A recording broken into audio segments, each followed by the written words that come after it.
नमस्कार, आप देख रहे हैं साक्षी सोनी को। लगातार मैं आपको 2 महीने से किसान आंदोलन से जुड़ी हुई सारी अपडेट दे रही हूं और बता देती हूं कि किसान आंदोलन अब जो है 2 महीने से ऊपर का वक्त हो चुका है। किसानों ने कई उतार चढ़ाव देखे हैं। कई बार सरकार ने किसानों के ऊपर दबाव बनाया तो कई बार किसानों ने सरकार के ऊपर दबाव बनाया, लेकिन एक ऐसा शख्स जो लगातार इस आंदोलन में एक्शन के मध्य में रहा, जिसका नाम है राकेश टिकैत, जिसे आप लगातार सोशल मीडिया के ऊपर सुनते होंगे, देखते होंगे, क्योंकि कई वीडियो शो है उनकी लगातार वायरल होती हुई अभी हाल फिलहाल के दिनों के अंदर नजर आई है। सबसे ज्यादा आपने उन्हीं की आवाज सुनी होगी, ललकारते हुए सरकार को, कई बातों पर दबाव बनाते हुए सरकार पर, और उनका एक तरीका भी है बोलने का, जिसके जरिए वो किसानों के मुद्दे को उठाते हुए आए हैं।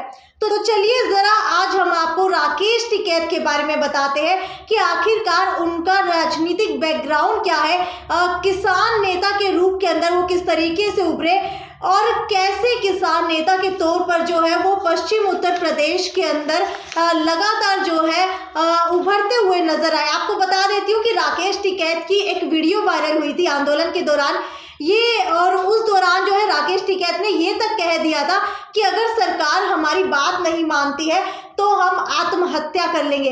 लेकिन ये जो भावुक अंदाज है, ये सिर्फ ये नहीं कह सकते कि राकेश टिकैत का है, हम ये तक कह सकते हैं कि ये जो भावुक अंदाज है ये उनको अपने पिता से विरासत के अंदर मिला है। जी हाँ, चौधरी चरण सिंह के अलावा अगर आप देखें तो देश में महेंद्र सिंह टिकैत जो है किसान नेता के रूप के अंदर उभरे हैं।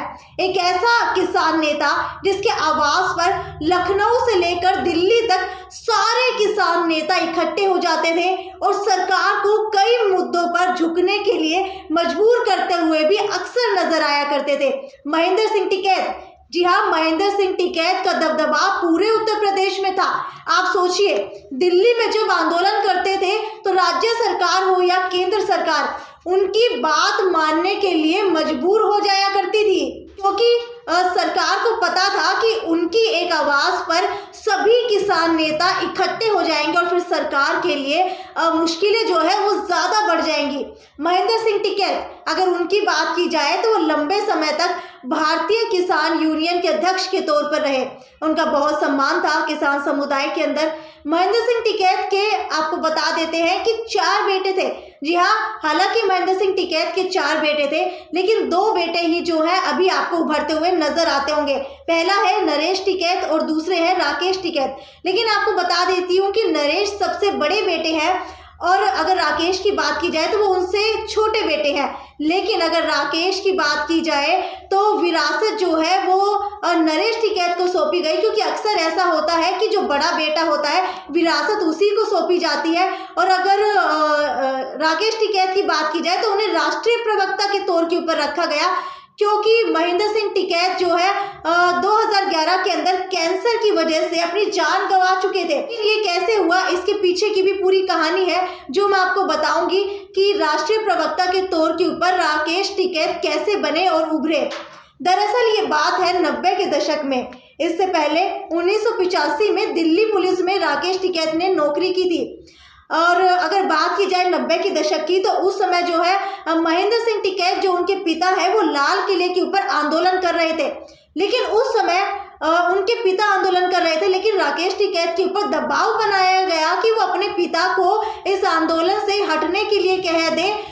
इस जो रसाकसी में राकेश टिकैत ने नौकरी छोड़ दी थी और वो अपने पिता के साथ किसान नेता के तौर के ऊपर चले गए थे।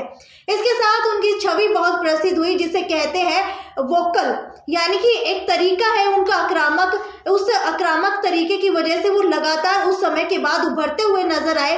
लेकिन पिता की मौत के बाद बड़े बेटे नरेश थे, इसलिए नरेश टिकैत को भारतीय किसान यूनियन का अध्यक्ष बनाया गया और राकेश टिकैत को राष्ट्रीय प्रवक्ता के तौर पर आपको उसी समय से ही वो एक्टिव नजर आ रहे होंगे।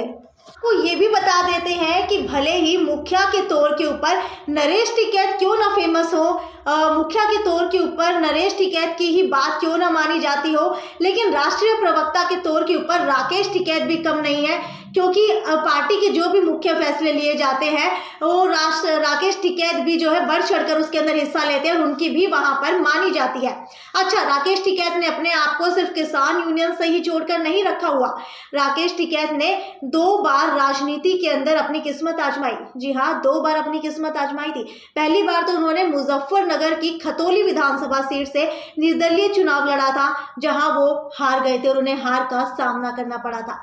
इसके बाद 2014 में उन्होंने अमरोहा जनपद से राष्ट्रीय लोकदल पार्टी से लोकसभा का चुनाव लड़ा और ये भी कह सकते हैं कि वो हार गए थे या फिर संसद में पहुंचने के अंदर जो है नाकामयाब हो गए थे। अब बात करते हैं भारतीय किसान यूनियन की। तो भारतीय किसान यूनियन के महासचिव महेंद्र मलिक ने एक इंटरव्यू में बताया कि किसानों की लड़ाई लड़ते हुए राकेश टिकैत 44 बार जेल जा चुके हैं। जी हाँ, 44 टाइम्स वो जेल जा चुके हैं। मध्य प्रदेश में भी एक बार उन्होंने भूमि अधिग्रहण कानून के खिलाफ अपनी योजना चलाई, आंदोलन किया और उस समय भी वो 39 दिनों के लिए अक्सर जो है आपको बता देती हूँ कि 39 दिनों के लिए वो जेल गए थे, उनको जेल जाना पड़ा था।